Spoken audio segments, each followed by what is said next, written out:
All right. Hello, everybody. I'm just waiting for confirmation that I'm live on YouTube. It always takes it's always a delay of like 30 seconds. So I'm just going to wait and make sure that everything is streaming fine on YouTube before I really get started. All right. So, okay. It looks like it is. It looks like it is working just fine. And our frame rate is good. We're doing better.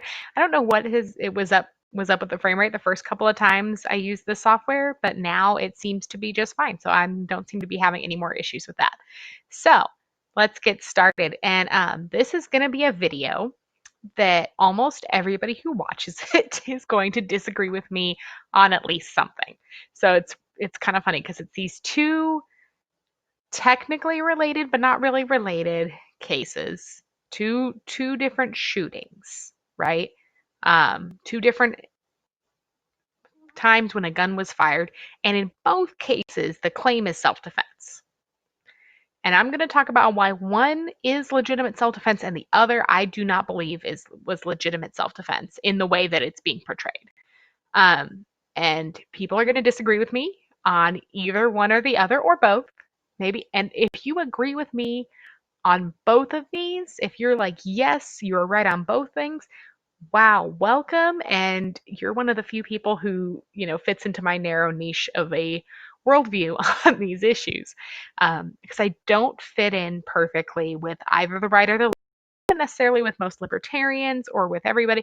There's a lot of different perspectives on this. Now, I guess some libertarians or anarcho capitalists are probably going to line up more with me on this, but it's just, we're a small group. Okay. So if you're disagreeing with me on any of these points, you can let me know. You can let me know in the comments or in the chat if you're watching live. Let me know. But also understand that you don't have to agree with me on everything. And this is a big point recently on my Tumblr blog and various other social media. People get this idea that if they don't agree with you on one thing, they have to disagree with you on everything. And it's this whole thing where like I'll post something that's totally unrelated to politics. It's just random and funny or whatever. And people be like, oh my gosh, this was posted by an anti-choicer. Who cares? It's not what this is about. We're not doing that right now. We're doing something fun, silly. We can laugh and have fun together even if we disagree on major issues, or at least we should be able to. So if you disagree with me on this, don't be like, oh my gosh, I can't watch any of her videos anymore because, or I can't like follow her on Tumblr anymore because I disagree with her on this thing. We can disagree, we can discuss, we can debate, and we can sometimes agree to disagree. Like we may not come to a resolution where we come to the same conclusion because we have different starting points, we have different perspectives, and that's okay. It's fine. But before I really get started, I do want to kind of, this video is brought to you by, it's not really, it's not sponsored. It's sponsored by me. Um, I now do pyrography. So this is my first pyrography piece. I posted it on my Tumblr. So if you didn't see it, here it is.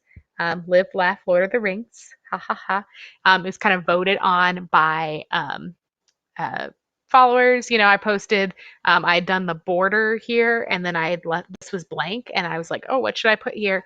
And I gave a couple options and people voted for this one. So I did this one. So pyrography, if you're not familiar, is wood burning. So you're taking a small tool that's a little bit, it's similar to a soldering iron. In fact, you can put soldering tips on the tool. But you're essentially, it gets very hot. It gets to 450 degrees Celsius is the temperature that I'm working with, and it literally burns the wood. And so you can burn all kinds of designs, depending on on your settings and how you use it. You can make things darker, lighter. You can do shading and stuff. I'm not as skilled as there are some people out there who do some really crazy, amazing stuff. I'm not quite there yet, but I can do these kind of simple designs and I can do this text. And, I can do text on it. I can do different kind of font styles. And this is all done by hand. So there's no laser. This is not a laser engraved. This is no computer engraving kind of thing. This is all done by hand. So it did take me a while. It took me a few hours. It took me several hours, to do this over a couple of days.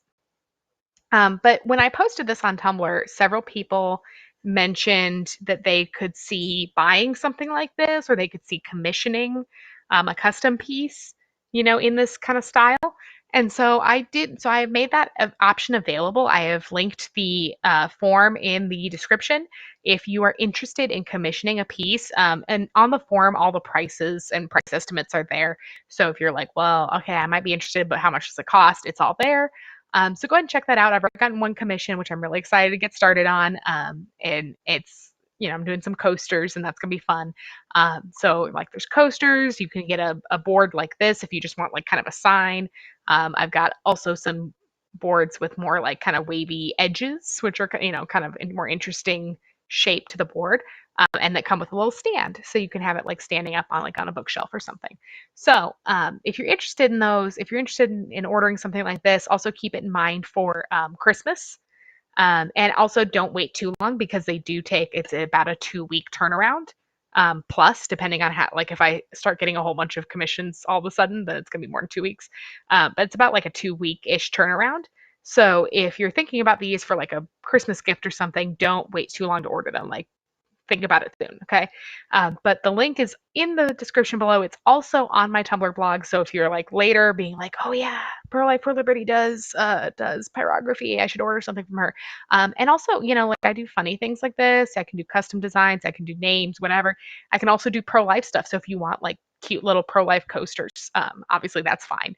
I reserve the right to not to say no to a design if you give me a design, but I'm like, I can't do that. But if it's something that, is just funny, or if it's something that's like pro-life or whatever, or if it's just neutral, whatever, then yeah, that's all fine. So kind of almost pretty much whatever you want, not whatever you want, but pretty much whatever you want. And that's why like you submit the commission form. You don't actually submit any payment when you submit the commission form.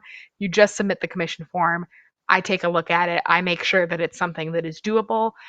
You give me any additional notes that you need to give me, and then I get back to you and say, okay, yes, I can do this. Here's what the turnaround time is going to look like. Like, here's your time estimate, and here's your cost with shipping. And then you pay that on PayPal. And once you pay it on PayPal, then I can get materials and get started. I'm not going to buy materials until I get the payment on PayPal because I just don't want to be out that money if you change your mind. So, all that said, that's my little promo is pro life, pro liberty pyrography. Nice little alliteration there. So that's available. But to go back to the topic at hand for today, we are talking about Kyle Rittenhouse and Jacob Blake. And so I'm going to start with Jacob Blake because I talked about him in my last video. And I want to kind of clarify some of my points because I think some people are confused. Some people understand what I'm saying and disagree with me, and that's okay. But I just want to kind of explain where I'm coming from on this. So when we talk about the Jacob Blake incident, if you're not familiar, I mean, there's a million articles. There's different articles on different perspectives. So Jacob Blake he's alive. He did not die. Jacob Blake is a man who had at the time, at least, I'd heard something about his warrants being vacated, but he had warrants out for his arrest because of a domestic violence, domestic abuse situation. I believe a sexual assault charge and possibly some other charges that were out on a warrant. So this means he had a warrant out. He had not been convicted of anything, to my knowledge, at least of this. And he might have had a sexual assault conviction from prior, but he had warrants out for his arrest. He had outstanding warrants. And he went to his ex-girlfriend, somebody he was in a relationship with and is no longer, he went to her house, which he was not supposed to because there was a restraining order, and she called the police. So all up to this point, you're like, okay, this makes sense. This is not a good guy. This isn't, just some innocent guy doing his thing. Like, this is a guy looking to cause trouble, right? And the police arrive and they attempt to arrest him. They tase him. They get him down on the ground. They get him restrained. And he manages to get back up. And there were several officers trying to do this. So I don't know how much it says about Jacob Blake's strength and like physical fitness and whatever, and how much it says about Kenosha police officers. This is in Kenosha, Wisconsin. I don't know. I'm just kind of saying like the fact that, you've got several police officers trying to hold one guy down. They can't keep him down. Like, okay, maybe we need to, figure that out. But the point is he gets up and he walks away. And he walks towards his car where his children are inside. And he's getting in and he opens the door and he reaches into his car And the police, meanwhile, are following him with guns drawn, aimed at him, telling him to stop. They come around, they follow him around, and as he's reaching into his car, an officer grabs his shirt, and fires 7 times into his back while holding his shirt. Now, the justification for this is that they believed he was reaching for a weapon. It did turn out that there was a knife in his car. There's no way to confirm for sure without his testimony whether he was intending to reach for the knife or whether he was trying to get something else. Maybe he was trying to get some papers. Maybe he was trying to, who knows? The point is, there was no gun. He was in a vulnerable position. Like, he put himself in a vulnerable position while, basically walking away from police. Like, he was not attacking them. He was just trying to walk away. And he put himself into this vulnerable position. And to me, that does not strike me as somebody who's trying to start a fight. Like, if you're trying to start a fight, you are not reaching into your vehicle in that way. Like, when you know the officers are right behind you, like, that's not smart. At least that's not a smart way. If you're going to start a fight, you're putting yourself in this very vulnerable position. And so, we're not going to say that Jacob Blake was in the right or that he was doing the right thing that day. He was not. He was doing a lot of wrong things. He was making a lot of bad choices that day. He made a succession of bad choices. And he, did have warrants out for his arrest. And to my knowledge, at this point, those were valid warrants. Again, maybe there were problems with those warrants. I don't know. We're still waiting on some details to come out. The problem that I have is with an officer grabbing his shirt and then firing. Right? So if you are afraid for your life, that is not how you defend yourself. When someone's back is turned, grabbing their shirt and then firing. That's not how you act if you are afraid for your life. But even if, let's not even question that. Let's just say, yes, the officer was afraid for his life. He believed that Jacob Blake had a gun, or believed he had a knife or a weapon, and he believed Jacob Blake was about to turn around and try and kill him. And all of that is true. And let's assume all of the things for a second. The issue here is that police officer is acting as the state. He is acting as an agent of the state. And what I am arguing here is not that this wasn't self-defense. In a sense, it was. And had that officer, again, I don't even know about that. See, the thing is, the reason why the officer is going after this guy and not running away, self-defense situation, at this point you would be getting away from this guy. If you believe this guy's going to hurt you, he's going to kill you, you're trying to get away from him, or you're trying to defend your family or whoever from him.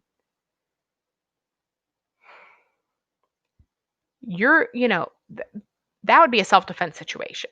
This is an agent of the state. And that's the thing, is every police officer, no matter how nice they are, no matter if they're your relative, they're your family member, they're your friend, they're your whoever, they're your spouse, whoever they are to you. And no matter how good of a person they are, no matter how nice they are, no matter how kind they are, no matter how much they care about their community, they are at the end of the day acting as the state. When a police officer puts on that badge and they put on that uniform, they become the state. They become the government. They act as the government. Whatever they are doing, the government is doing. If they arrest somebody, the government has arrested that person. If they shoot somebody, the government has shot that person.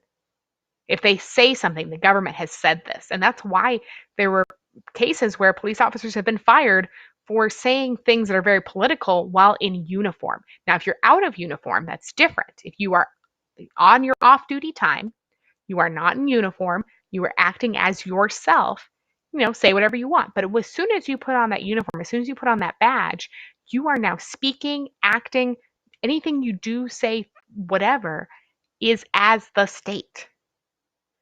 And my belief is that we need to have a much higher standard of conduct for the state than we do for individuals.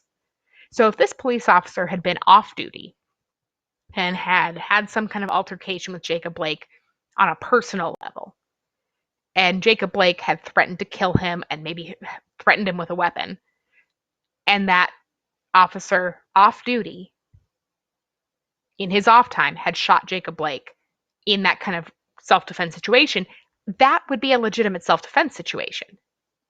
What I have a problem with is when you are acting as the state and then you do this preemptive, because they did not know that he had a weapon. He did not have a firearm. They did not know whether he had a firearm, and he ended up not having one. And he had not actually threatened anyone with a weapon yet. He was reaching into his car with his children in his car. Okay, so again, without Jacob Blake's testimony, it's impossible to know what his intentions were. And even with his testimony, people lie, whatever. It's impossible to know what his intentions were. It's impossible. But what we have to understand is, as the state presumes people innocent until proven guilty. Or is supposed to. That's what the state is supposed to. The state is supposed to presume people innocent until proven guilty. The state is supposed to use proportional force, proportional measures at all times. That's not what's happening. And a lot of these police brutality cases, especially these police shooting cases, what we're seeing is police officers personally feeling scared. They personally feel scared. They personally feel threatened.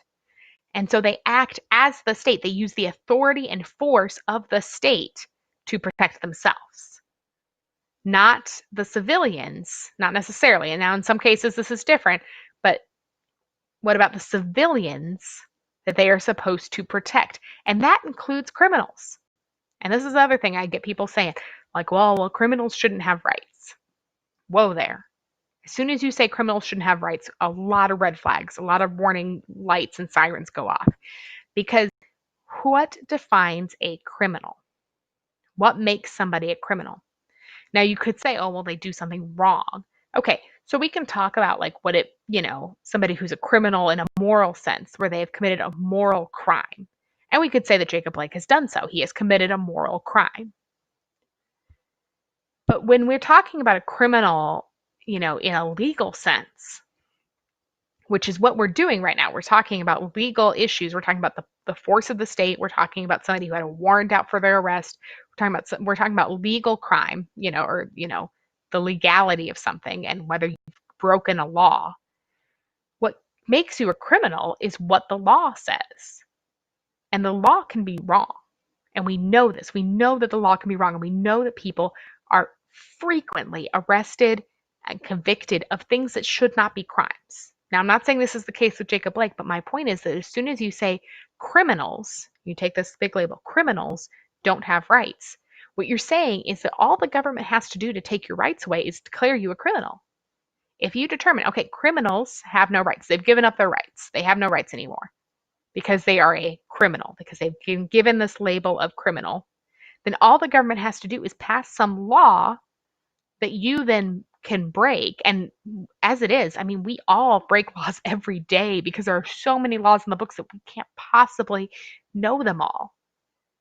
And so I think there's a book called like 3 Felonies a Day or something like that. But basically, we're committing misdemeanors, felonies, whatever, all the time without realizing it because there's so many ridiculous laws on the books that shouldn't exist.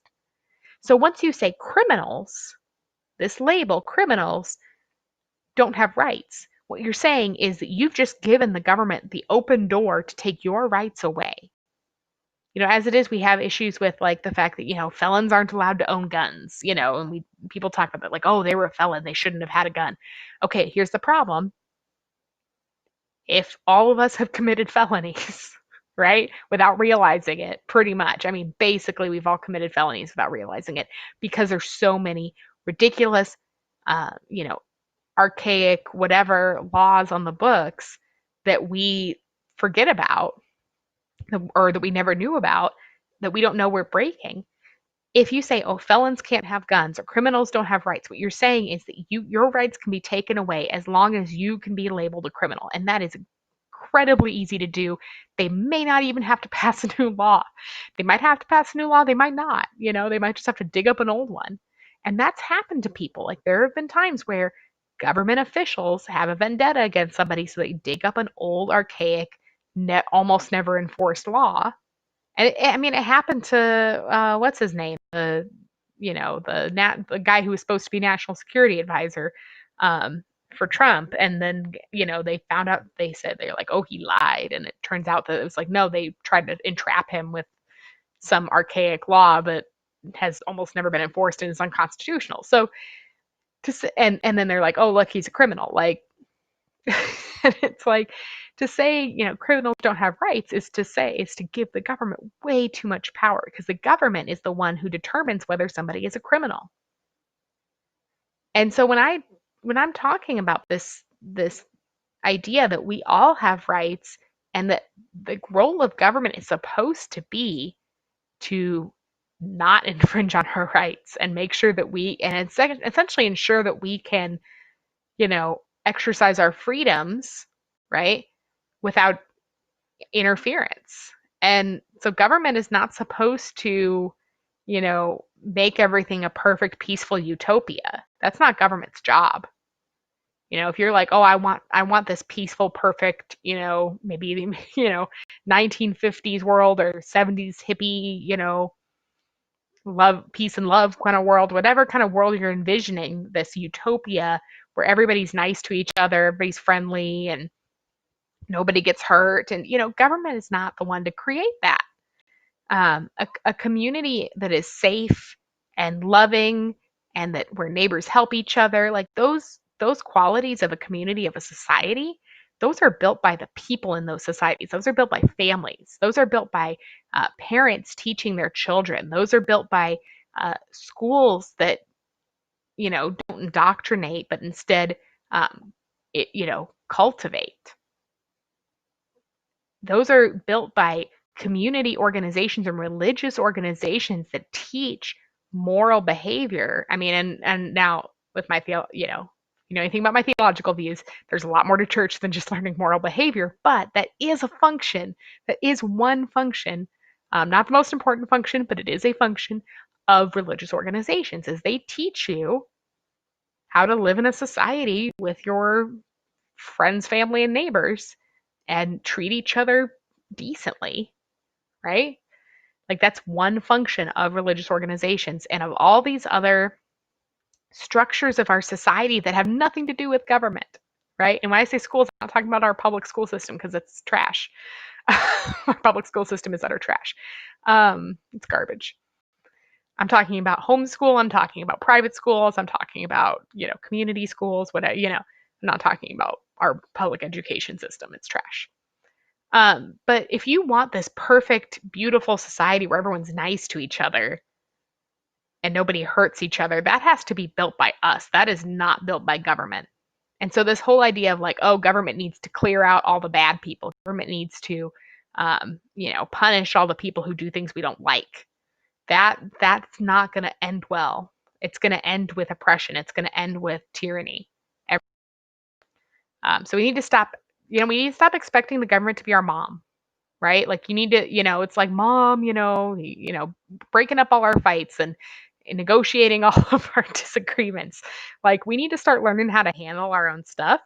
And now I'm not saying, for like Jacob Blake's ex-girlfriend or whoever, however they were connected, I get that she called the police, and, in the society that we live in, we are socialized and kind of indoctrinated to believe that when we are in trouble, we're supposed to call the police, which is not ideal, and that's not where we want to be. And I don't blame her for that, because it's like, that's what we're socialized to believe. But that's not where we need to go. We need to get to a point where we understand that the police are not our moms who are going to come in and, get our siblings to stop bothering us.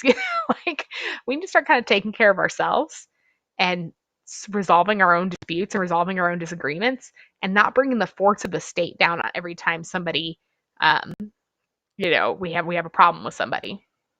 And then also learning how to defend ourselves, and not relying on the state, because that's not the state. The state has a lot fewer jobs than people think it does.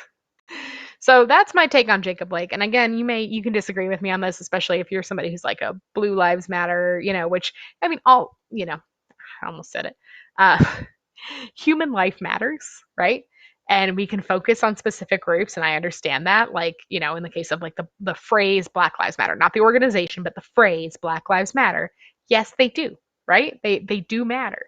And we can talk about the injustices that happen to Black people. We can talk about um, the healthcare discrepancies and all these kinds of things. We can talk about those things, and we can say yes, Black Lives Matter. When you know what I want to say is that, like, it's not about which lives matter and which lives don't. It's about, what are we doing to build a more fair, a more just society, and a more free society specifically. Like fair, just, those are all good things, but a free society where people are free to live their lives without the state interfering as much as possible, right? Like we don't want that state interference as much as possible, right? So that kind of brings us to our second topic, which is Kyle Rittenhouse. And this is a very clear cut self defense case. So, if you're not familiar with Kyle Rittenhouse, he is 17. He lives in Illinois. I forget the name of the town, but it's right on the border of Wisconsin. So it's like literally, I mean, the little, it's like here's the town, and like here's the border, right? So it's like boop, you're in Wisconsin.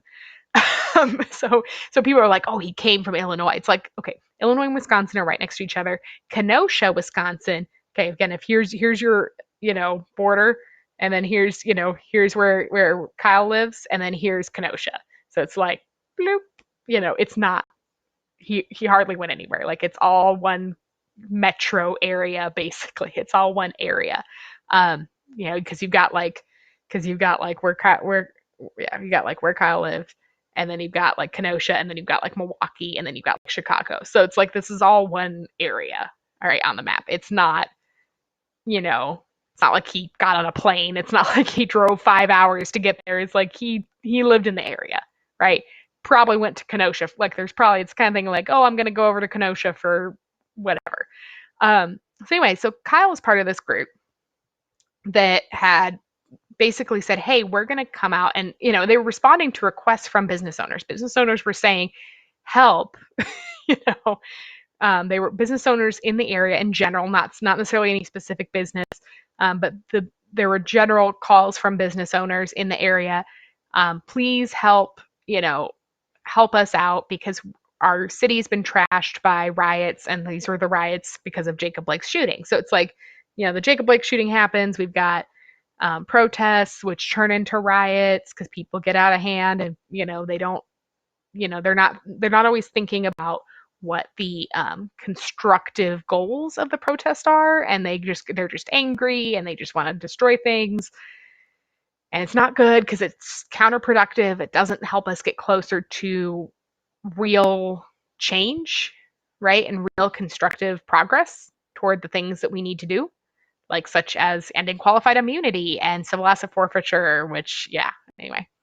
Uh, so this group basically said, hey, we're going to come out, we're going to help do some cleanup, and we're going to help defend some of these businesses. Once the sun goes down and the protests and the riots start up, we're going to defend these businesses and make sure they don't get vandalized again. And so there's pictures of Kyle and his group cleaning off graffiti and stuff. And this is where I want to, part of my title of this video was, how do we, or I think it's in the description, how we talk about these shooting situations. So, in the Jacob Blake case, there's a lot of back and forth about whether or not Jacob Blake was a good person. And the same is true for Kyle Rittenhouse. In both cases, there's all this back and forth about whether or not they were good people, or whether or not they were the good guys. And that doesn't matter. That's not what's important when we're analyzing these situations. So like Jacob Blake was not a good guy. He wasn't a nice guy. He had, he did a lot of bad things. That doesn't mean he loses his rights. That doesn't mean that he, should be shot 7 times in the back, right, for the things that he did. No, right? So he should face justice for what he did, but that does not mean a cop holding onto his t-shirt and shooting him 7 times in the back, right? Kyle Rittenhouse is a good guy. He's 17. He's a 17-year-old kid helping clean up graffiti, trying to help his neighborhood. Good guy.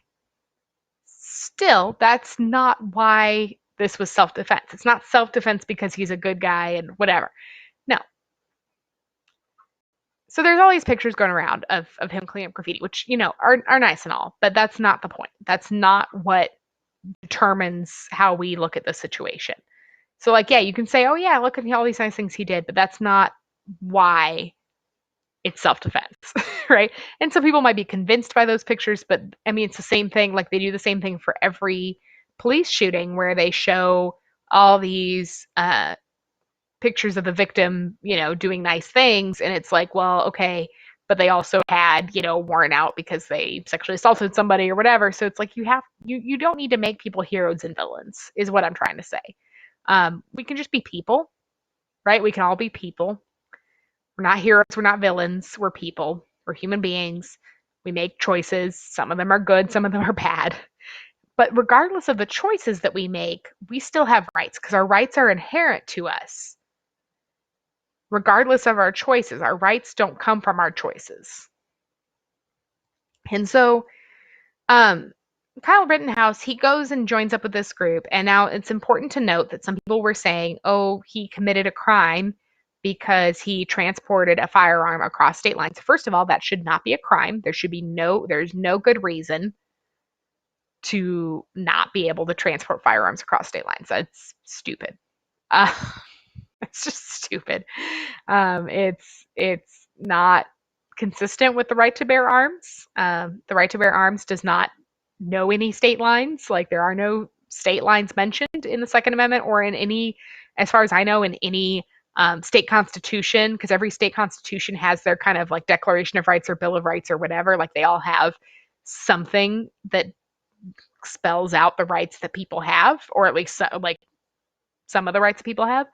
And I have not yet seen one that says, well, you have the right to defend yourself or the right to bear arms or, whatever, up to state lines and you don't have the right, like I haven't seen that. There are laws that are passed that say that, but they're stupid laws, they're bad laws, and they violate people's rights. So anyway, even if he had transported a firearm across state lines, there shouldn't be a problem with that. That should not be a crime. But he didn't. He didn't transport firearms across state lines because he was trying to respect the law. And so he borrowed a gun from his friend when he got there. So he had guns. Most likely he had his own firearms, most likely. I mean, this is definitely somebody who's been shooting, who's fairly well experienced and trained, as a marksman. Like, it's very clear from how this unfolded that he knows what he's doing with a gun. It's not like it was his first time holding one. But he at the very least did not bring a firearm with him. He went to Kenosha where he met up with this group. They cleaned up graffiti, and one of his buddies in this group let him borrow one of their guns. So it was an AR-15, as my understanding, it was an AR-15. And so he has this AR-15, and he and his friends, he and this group are patrolling around this city, and they are protecting businesses. And they're essentially, their goal is essentially just to intimidate people. They don't want to shoot people, right? They're not out there to shoot people. They want to essentially intimidate people away from vandalizing businesses, right? Private property. They're saying, you can't vandalize the store, you can't loot the store, you can't burn the store down, because they burn down car dealership, they burn down all kinds of stuff. And so this group is saying, like, hey, we're not going to let you do that. And so Kyle's there and he's, guarding this business. And this guy comes up and is like yelling at him and and using all kinds of language that I will not use in this video or anytime. Do not use. But he's saying all kinds of stuff and like, yeah, come get me, come shoot me, whatever. Like, taunting Kyle, and aggravating and threatening and intimidating, right? So Kyle's keeping his cool, right, at this point. But it's at some point the guy starts coming at Kyle with what appears to be, and I don't know if the full details on this have come out, but appears to be something that was on fire, like some kind of garbage or something that was on fire. Some are saying it was a Molotov cocktail, or it doesn't necessarily have to be specifically a Molotov cocktail, but it was something that was on fire that would have really hurt if it had been thrown at Kyle, like, or if it had hit him or something, right? Like that would have been a problem. So this guy's got whatever flaming thing and he's chasing after Kyle, like getting at him. And Kyle starts to run away. Kyle does not immediately shoot, even though at this point he would be well within his rights to do so. He has every right to stand his ground. He's on the public right of way, defending private property, right? And he's like he shouldn't have to run away at this point, but he does. He runs away, trying to get away. He does not want a confrontation here. He wants people to leave the business alone, but he is not trying to start a fight. The guy continues to chase after him. And eventually Kyle does fire and the guy goes down. In the videos, you will see somebody immediately run over and begin providing first aid, and Kyle immediately gets on the phone. Now, we don't know for sure who he was calling. Some have said 911, some have said he's calling his friends, but he's calling for help. He's saying, hey, like he's letting somebody know what just happened. What do I do? Here's what just happened. And then he starts to run away again because he realizes the mob is going to come after him. Because people start shouting like, hey, he's got, hey, he just shot somebody, blah, blah, blah. And then two more guys. So the mob is chasing after Kyle and he's running away. He's running toward where the police line is because he's going to turn himself in. Right? He's heading over to turn himself in to the police. Now he didn't commit any crime, but he's going to let the police decide that, like, which, to me, I'm like, well, you shouldn't have to, but all right, you're trying to do things by the book. So he really is. He's trying to do things by the book. So he's running toward the police. The mob is chasing him. And you've got two more people. You've got one guy who's got a pistol of some kind, and another guy who's got a skateboard, right? So skateboard guy, so they knock him to the ground. Skateboard guy hits him over the head with the skateboard and is like attacking him and kicking him and stuff. And so Kyle shoots, and that guy goes down. Now these first two, they died. So the first man who was throwing something on fire, Kyle shot him in the head, in the face. He went down.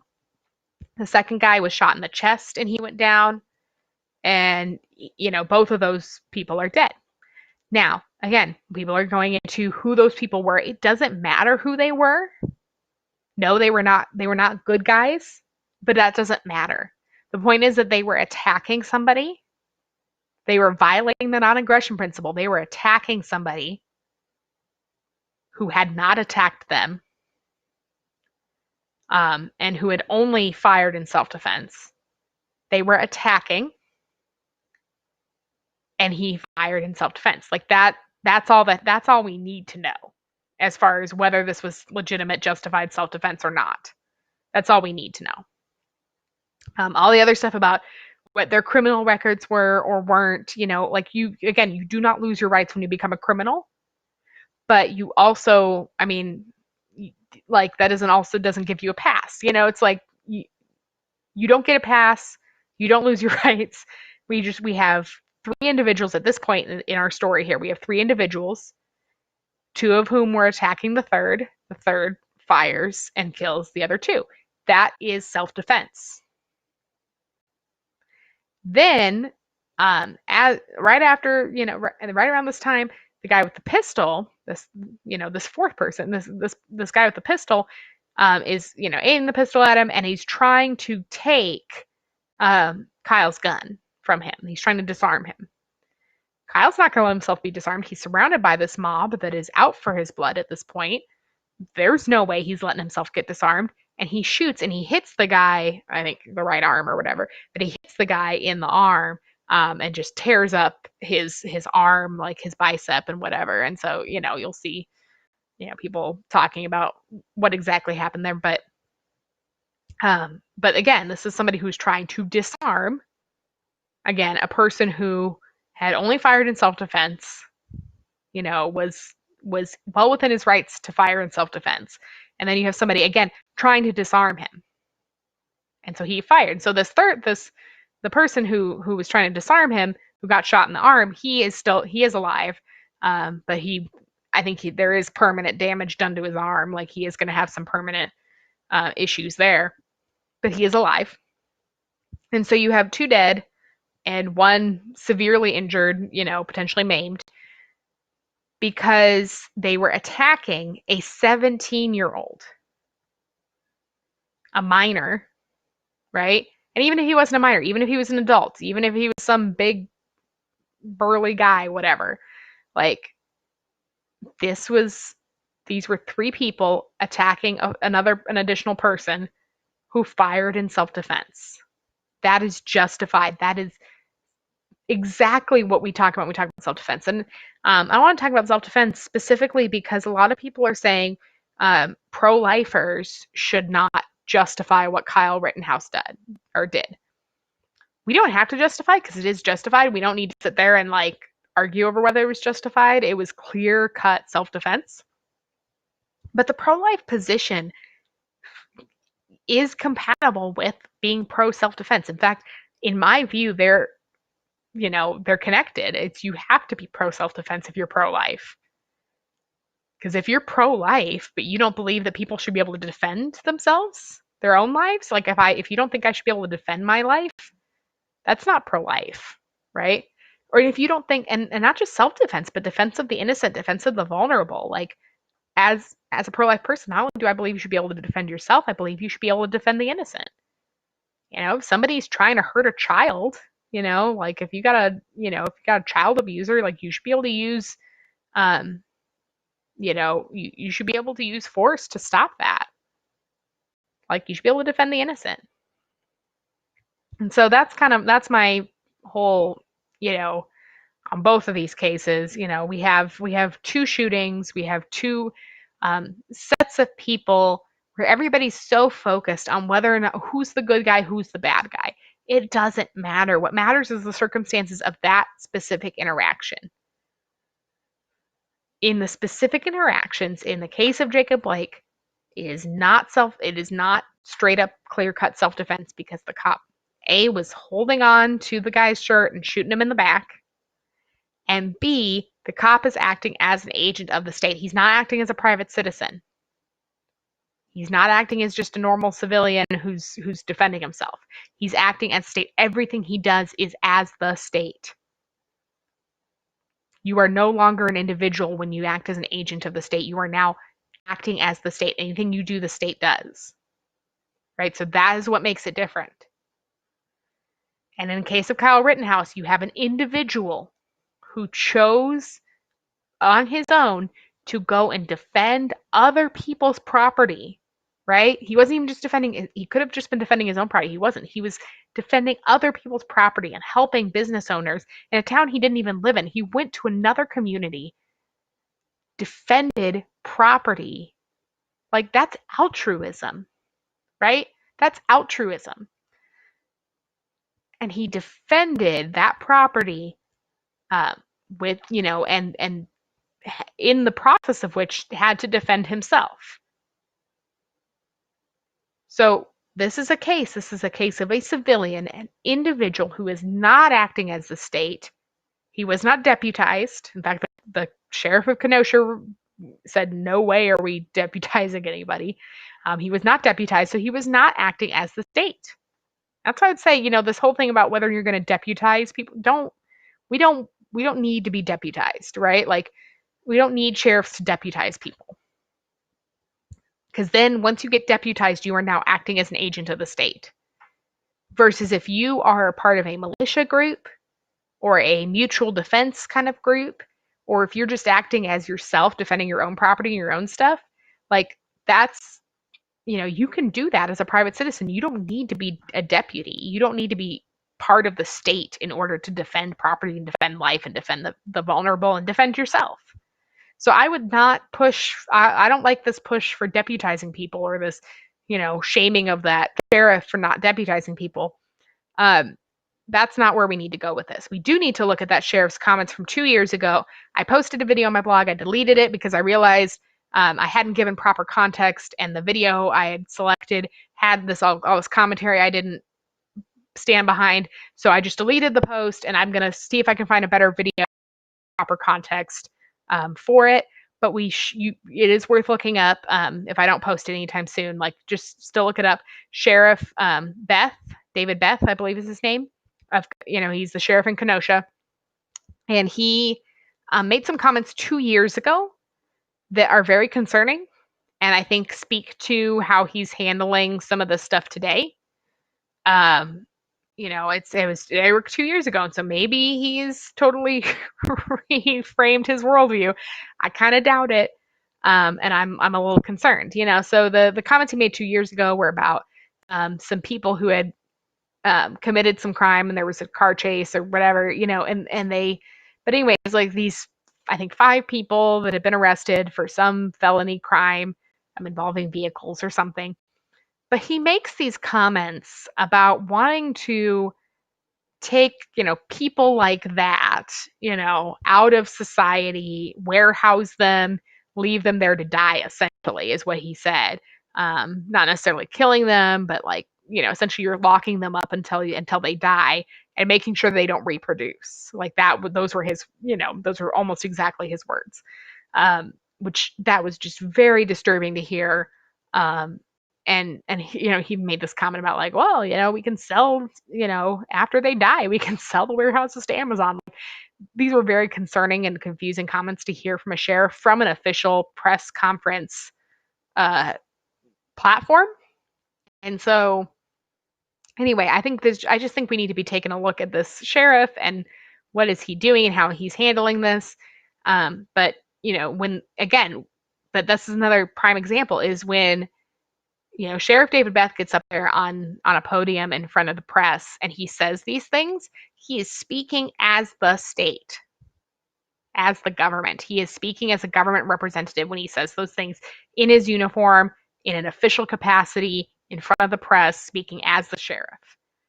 And so I think the state of Wisconsin needs to look at that, because it's one thing if Sheriff David Beth made a YouTube video on his own time, not in uniform, just on his own time in his own capacity as a civilian, and posted it and said those things. That's clear-cut free speech.